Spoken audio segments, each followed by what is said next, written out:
Hi, my name is Sam Garner and I'm going to talk to you about anxiety. Something we all have from time to time, but also sometimes it can become overwhelming and have a negative effect on our lives.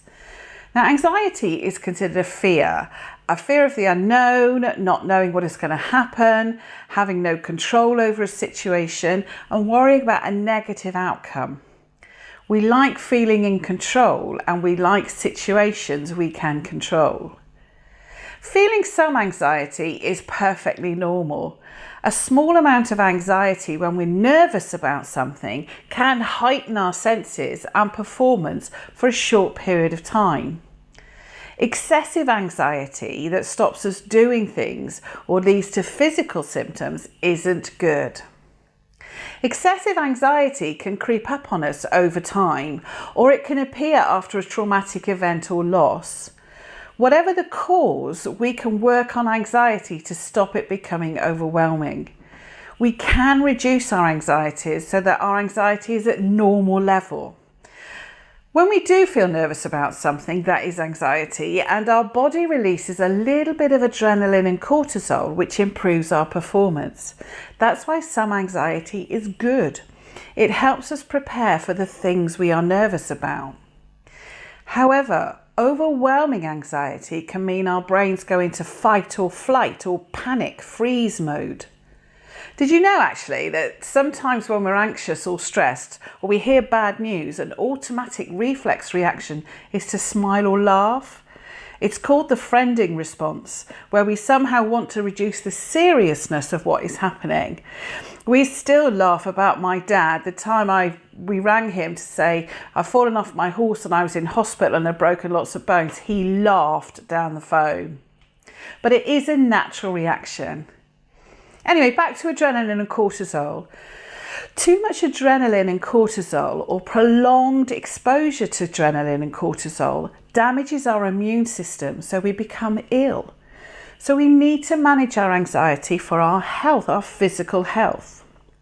We are learning so much about the impact of mental health on our physical health and how things like unresolved trauma can be one of the causes of like fibromyalgia or chronic fatigue. I've gone off on a tangent again. Back to anxiety. When we have excessive anxiety, it can come with physical symptoms. Now, I've certainly experienced the feeling of ice flowing through my veins, sweating, palpitations, and just an overall sense of dread or impending doom.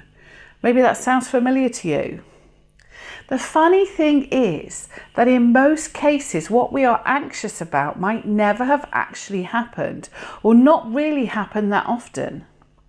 I've heard it said that 80% of the things we worry about don't actually come true. Our brain is just really good at reminding us of the negative, and then thinking about the negative becomes habit. Imagine your brain as a forest with millions of pathways linking different parts of the forest. The same with the forest and the pathways. The more we use the paths, the more well-worn they become and therefore easier to go down. That's how behaviours and thoughts become habit. The more we practice them, the more established they become and easier to use. But don't worry, there is good news. We can make new pathways in our brains at any time, no matter how old we are. You can teach an old dog new tricks. Anxiety is increased when we catastrophize, when we constantly think of the worst case scenario. And as I've said before, even if it's never happened. So anyway, enough of me talking about anxiety. Yeah, you're like, yes, Sam, I know what it's like, and thanks for making me feel bad. But listen, don't worry. There are lots of things we can do to support anxiety, and I'm going to tell you about them now. Phew. Sometimes our anxiety is linked to the worry that we're not going to be able to deal with the bad thing happening, or that we will look stupid, or people won't like us as a result, or we might lose our job and then lose our house, and so on and so on. I used to suffer from imposter syndrome. And if you haven't heard of it, imposter syndrome is where, despite all your experience, knowledges, qualifications, and so on, you think it's a bit of a fluke that you're doing the job you're doing, and that because you're doing it, it must be easy, and that people are one day going to find out you actually don't know anything and you'll be exposed as a fraud. And imposter syndrome is common. I would turn up to speak at conferences with Professor this and Doctor that, and then there would be like Sam from Payton, and I'd be thinking, oh my God, this is the day everyone finds out I know nothing. I would worry that people would laugh at me, no one would ask me to speak again, I'd lose business, I'd be thrown out of my home, and everything would be disastrous. Does it sound familiar, these sort of thoughts? And of course it hasn't actually ever happened. Well, yet. To help me overcome the anxiety, I used an amazing cognitive behavioural strategy technique. I call it So What. Now, cognitive behaviour therapy works to challenge our negative thoughts and change them. So often we get caught up in the anxiety and the panic that we don't actually rationalise our thoughts. We just panic. So there are 5 steps to this So What activity, and you might want to write them down to use each time. Maybe put them on your phone. Firstly, you ask yourself, how often has what you are worried about come true? Okay, might be never, might be once. Then you ask yourself, how often has it not come true? Then you work out the success rate of it not happening. And then you make a plan for what you would do if it does come true, and then you reword your anxiety. So with my imposter syndrome, it has never come true. So I have 100% success rate of it not happening, which already feels better. Then if it does come true, my plan is that I would laugh and apologise for being rubbish, promise to do better next time, and offer a free next session. So I would reword my anxiety.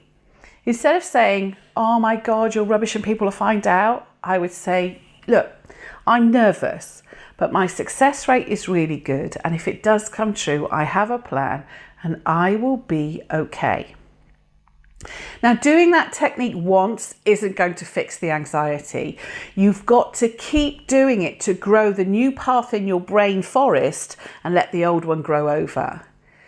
Each time you do the So What process, you will become quicker at doing it. You will believe it a little bit more and you will feel a little bit less anxious each time. Even now when I'm tired and I worry, I use this technique to remind myself it is normal to slip back a bit.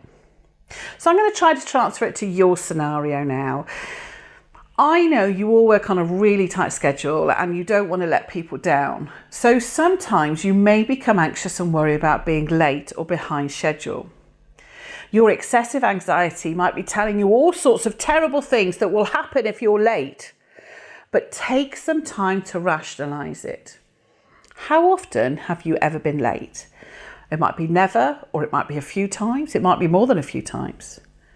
Let's look at how often you've not been late. And I suspect this will be in the hundreds, the thousands, depends how old you are, but you have to base it on your whole working career. Then turn it into a percentage of how often you are on time. And you can ask someone to do this for you if you're not good with percentages. I bet your success rate is over 95%, or not far off. And if I was to offer you a lottery ticket with a success rate of over 90%, would you buy it? So then make a plan for if you are running late. Ring the office so they can contact people and reschedule. Sorted, it will be okay.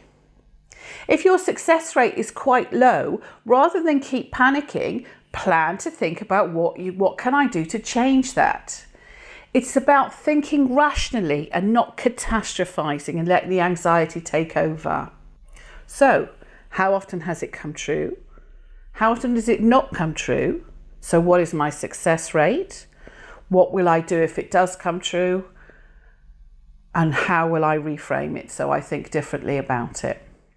There are also other techniques we can use to manage our anxiety. Relaxation techniques are good. Do something regularly that you enjoy and relaxes you. The simplest breathing technique for relaxing is 4-7-8. Breathe in for 4, hold for 7, breathe out for 8. Or just breathe out for a longer count than you breathe in.